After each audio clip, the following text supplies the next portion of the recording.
Hi, this is the Hostage Report, Day 2. Today I'm going to discuss the basis of some of my theories and how I've concocted several of the ideas. It's all based upon the notion of symbiotic correlation, which is a connectivity based on the precedences of the energy grid. And there is legitimacy added to it. One thing I discovered in my many um, diggings within the dissections of the grid itself, there's a place called Lineman U, and it's in part of California near Chico State, and there's some.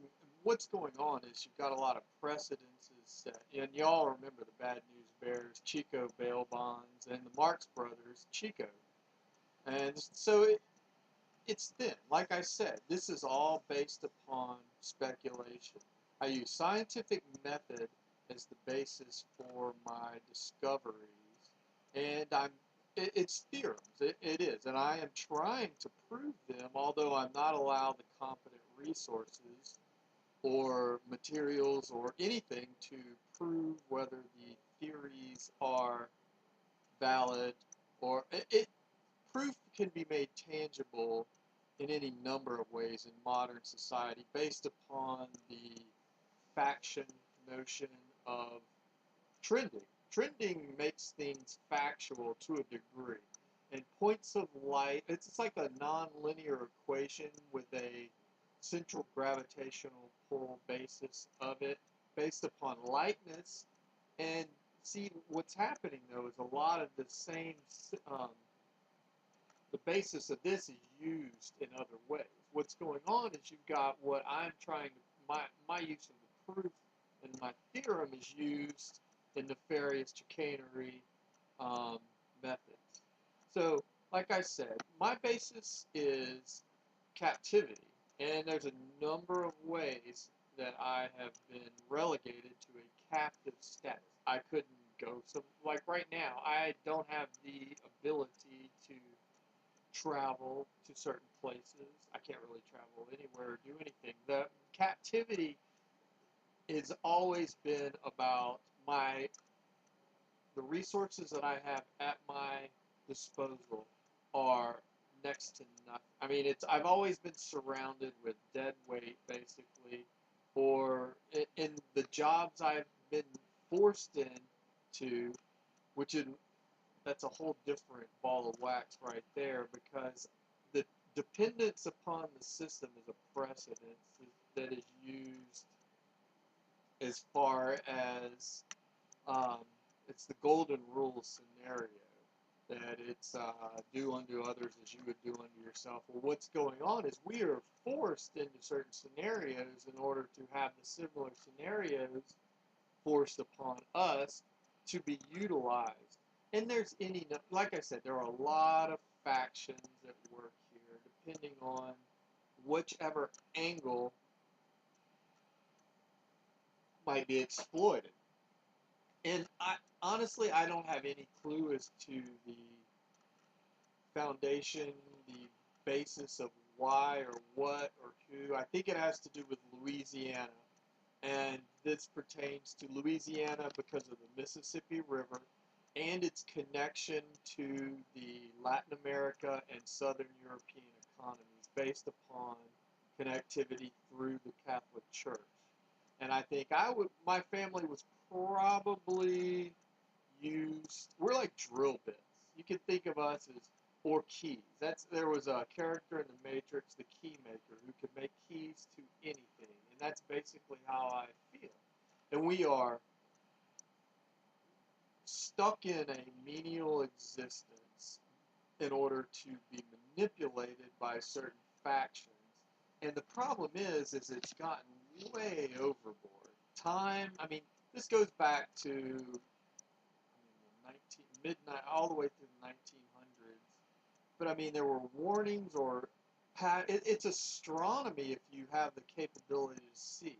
The problem is, and this goes back to multiple dimensions of the universe pertaining to there's different perspective different perceptions based upon whatever ability you might have to exist within the world. Your neural capacity to understand is based upon your position within whichever realm of hierarchy or rank. And part of this system has to do with rank access. What's going on is it's like a leapfrog ladder that's built upon, it's building upon the shoulders of giants in order to access or whatever. Like I said, there are so many different exploitive motives that are possible, and there's good and there's bad within all. The problem is the good is unwilling to. It's all done in shadow games. The system or the scheme theoretically is done within the shadow realms, and so the good and the bad coexist. The bad use extortion. But the good, rather than building a solid foundation and solid wall structure, is basically exposed like a house of cards because it allows the bad to exist. So it's a gamble the coexistence duality of the shadow games and nocturnal life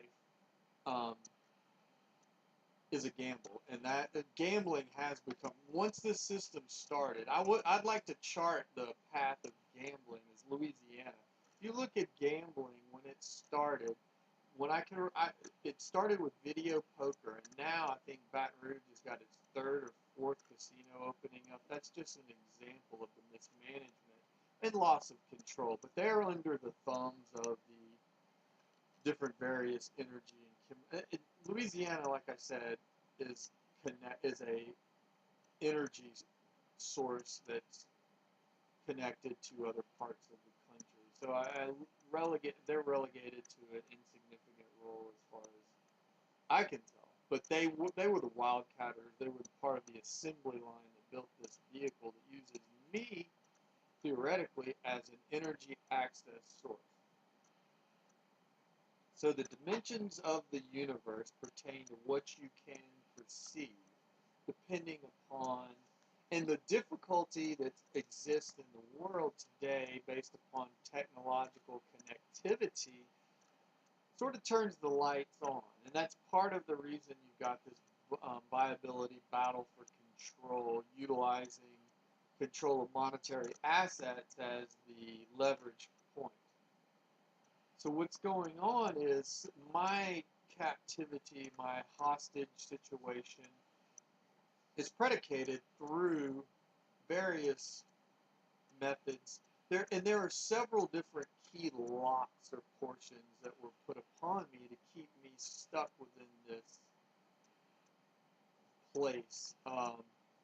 My inability to this basically it's like Gulliver's Travels. I've been tied down, and not only that, I was poisoned and hacked and speared, and my muscles were, my energy and power was diverted into a blood transfusion. Then you've got communal timeshares of organs, theoretically. That's the being John Malkovich, who was born on the same birthday as me.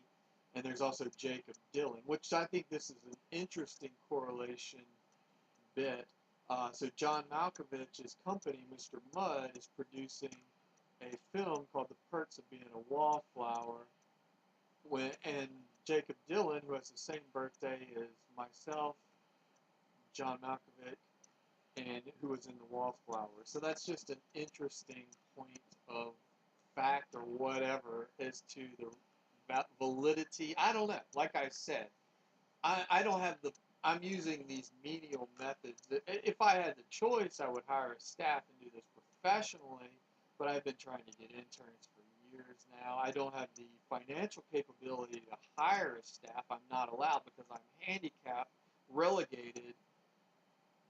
I feel almost like in the middle of a hacky sack game or Igby goes down. It's just ignored, and my inability, even though I possess tons of factual evidence, data, that sort of, and I'm not able to use it. There are several of the other key parameters of what I am being used used for. It seems I'm used for whitewashing cosmetics.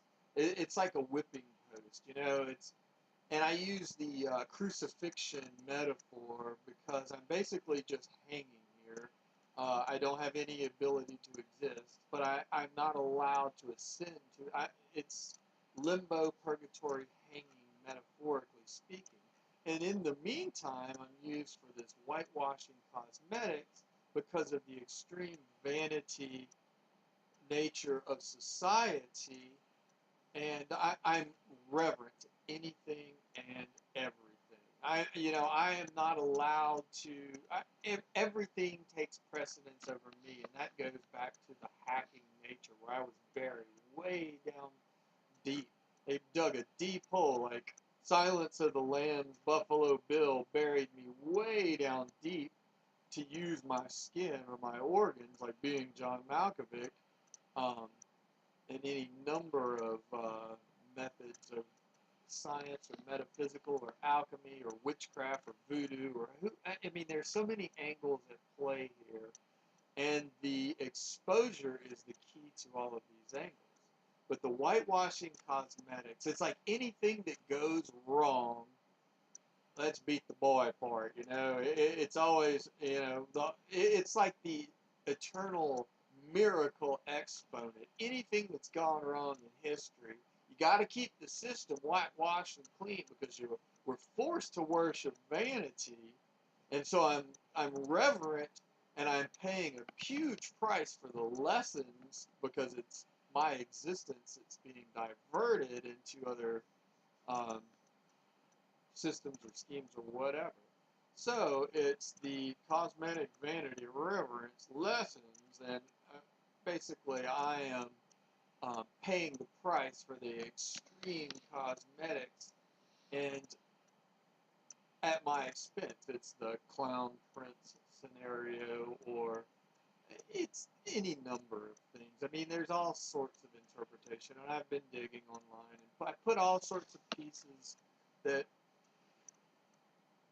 relate to my case attached to Twitter and Facebook as a historical record to my understanding, because I don't have, if I would have done this properly, like I said, I would have hired a staff, I would have investigated, but instead, of course, since I've been hacked to bench warmer, you know, the ultra amateur JV super terrible status because I was lynched to oblivion, you know.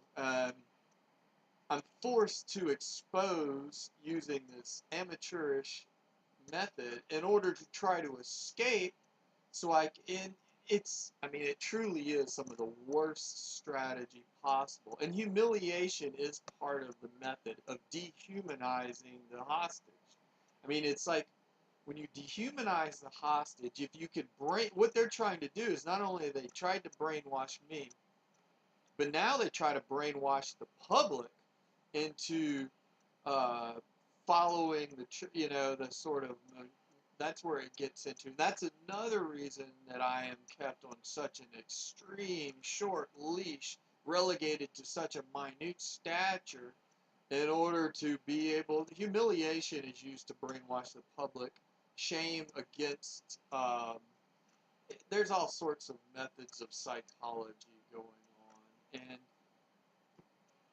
I'm unaware of. It basically seems to be based upon my name being Louis, and the precedence of Louisiana State University in the state sets the precedence of distribution of rights, then the rank built upon that. But the source key is relegated to the Buffalo Bill Silence of the Lambs status, buried deep in the well to keep as a hostage in order to protect the system. And my family, which I don't really have we're unable to, we have to live our menial existence lives, unable to build walls to protect ourselves. So we are almost as insurance hostages because of the addicted degenerate gambling habit of you. Rather than building a traditional solid structure, it's building a house of cards. I mean,